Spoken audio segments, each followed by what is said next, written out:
Hey guys, welcome back to the channel and up for review first for tonight. I actually watched this movie a few days ago. Can't remember when exactly, but I think it was earlier last week, and it's a low budget science fiction film which I hadn't even heard about. I was on YouTube basically watching a lot of vlogs and music videos and stuff, and all of a sudden I get a recommendation for the review for a review for this particular film. Sorry, got a little tongue tied over there. It's called Time Trap, and it's from 2017, and it's a very low budget movie. However, what it fails, or rather I would say what it lacks in budget and in the overblown in your face special effects. There is a little bit of it, but it's mainly towards the end of the movie. It has a good, it makes up for it in terms of, I guess, imagination, and it wasn't executed that badly at all. I was actually quite pleasantly surprised, and I seem to be getting stuck on words right now. But yeah, that's basically this film. So it is a science fiction action adventure film, as they say, and you can really see the lack of budget for their special effects, especially towards when they saw the cavemans in this movie. So the movie is directed by Ben Foster and Mark Davis. Bunch of actors who I've never seen before, and it's a very small cast. So there's this guy called Hopper, who's an archaeology professor, and he is looking for a group of a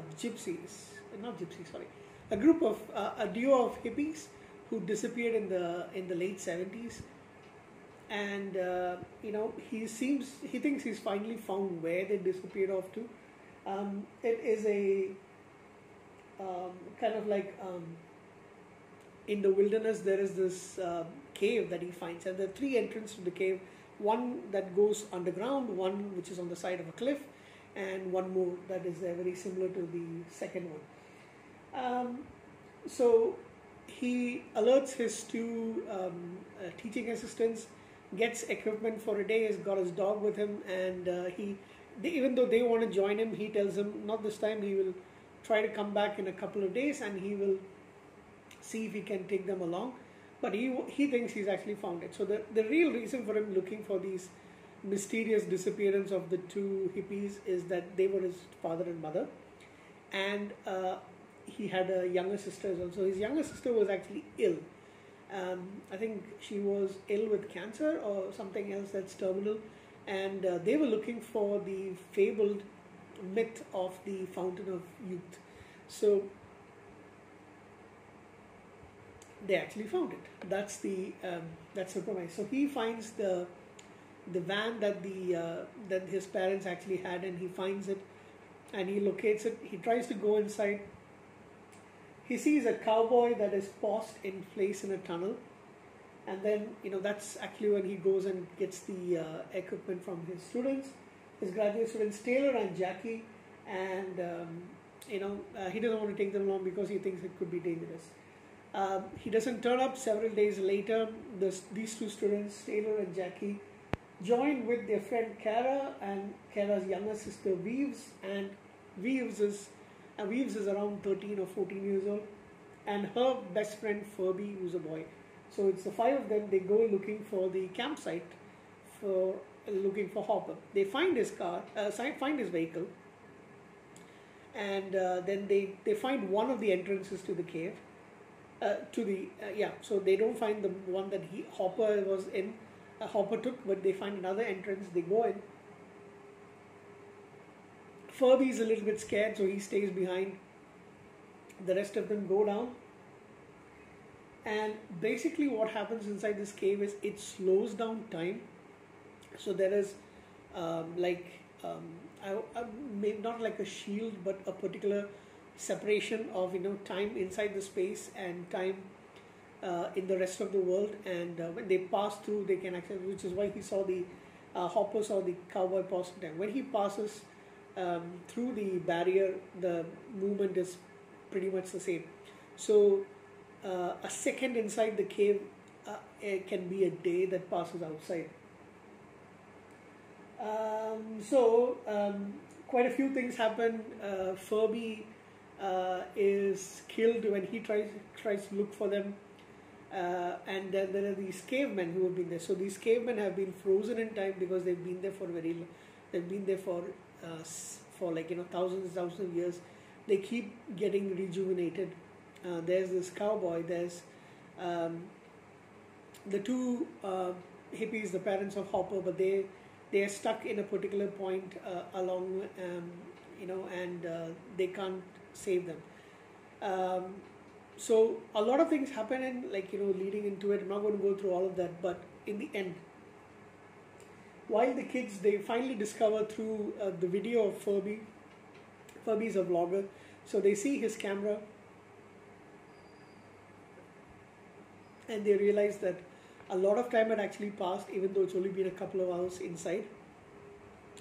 They try to make their way out, and this is where they did a really good part. One of the girls, I think that was Kara, she tries to go out, and instead of seeing the lush woods, she actually sees, a barren landscape and a huge storm coming in. I think it's kind of like a sandstorm. She was only there for a few seconds, like 30 minutes, but she was actually only gone for a few seconds for the rest of them.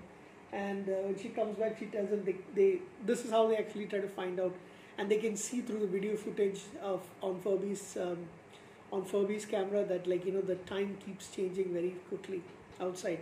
So everybody who they've known has died. They've got no clue what's happening. How they're going to escape and stuff. There are these cavemen that start chasing them, and they kill one of the guys, but they are rescued from the cavemen by what they initially think is an alien in a spacesuit who comes down using a very futuristic ladder that presses a button and it actually shoots him. And it turns out to be a giant of a human being from the future.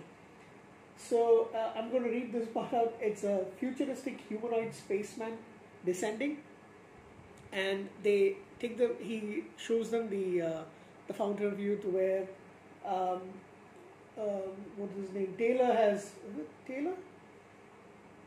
Yeah, Taylor was killed by the caveman. He rejuvenates him by putting him inside. They managed to rescue Kirby as well.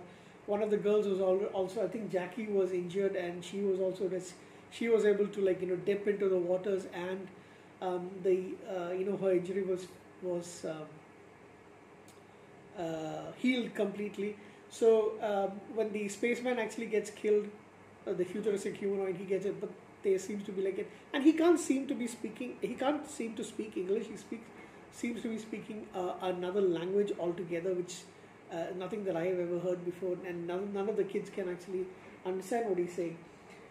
Finally, before the cavemen can actually kill all of them, Kara managed to get above and into the ship where the other humanoids are. She managed to get all of them saved using their advanced technology, and then when they wake up, they're in this in this space station, space vehicle orbiting the Earth. So what happens is,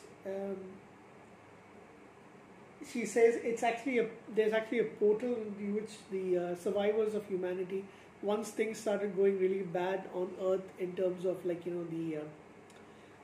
weather and the resources started drying up, they found ways to create this portal, and it's it's like they can reach another point in the galaxy where they have made new settlements, and then these humanoids are taking them home. So in the end, Furby as well as Hopper and Hopper's family, sorry, I forgot about that, they are also all rescued, and they've been resurrected by the healing waters, which these aliens have taken these waters into their spaceship as well, and then they they're looking forward to having a meeting with the futuristic humanoids who are taking them along with them to their new settlement. So like I said, concept is wonderful. This is actually very similar to another concept that I've had. I'll try and put that on a video explaining what are the futurists. There are a couple of things that I actually have in that I've created in my mind. I've put it bits and pieces onto paper. When I say paper, typed it on my blog as such. So I really like the concept. Unfortunately, they don't get to save the rest of humanity, but at least these kids, none of them die, including Hopper. Hopper finds his dad and his mom as well as his young sister. They're all rescued, and they go and live presumably happy ever after on a new planet. So I really love the concept. I love the concept of the time. That's why they call it time trap. Time is basically trapped inside the cave. Oh yeah, they weren't able to save the cowboy. I forgot about that. Oh, and sadly they could not save Hopper's dog, who was left outside, and presume he died of starvation. But that's really sad. I wish they got the dog as well. But overall, I was actually kind of surprised at this movie. When I heard the concept initially, before, like, I didn't know what the ending was, but I knew the concept. And excuse me, there's something in my eye. I was surprised, I was intrigued, and I was wondering how they're going to execute it. It's actually not bad.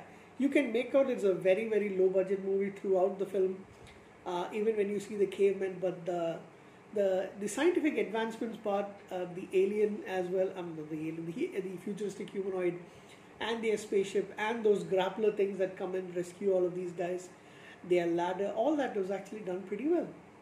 So I can't make out what was the budget for this film. Doesn't really say anywhere. Production.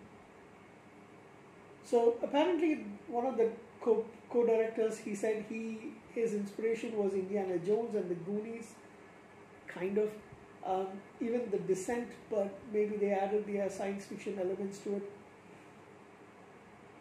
It's got a rating of 6 out of 10 on Rotten Tomatoes. On IMDb, I'm not really sure. I was really happy with this film because it is very low budget. There's no actors that you've ever heard of. Never heard of anybody in this film. And considering all of that, I'm going to give it a 7.5 out of 10. Even grudgingly going almost close to an 8, considering that it's very low budget, no actors of noteworthy, and love the concept. Like I mentioned, this is a concept which very similar to a concept that I've made up in my mind, and this actually was during the worst part of the pandemic last year. So I don't know, maybe that influenced me, and who knows what influenced these guys, but other than those things that they actually say. So time travel concept, futuristic humans living on other planets, these are things that are like, stuff that I always think about. Yeah, 7.5 out of 10. Time Trap is pretty good collection, good movie to add to your science fiction collection. I like it a lot. Thank you.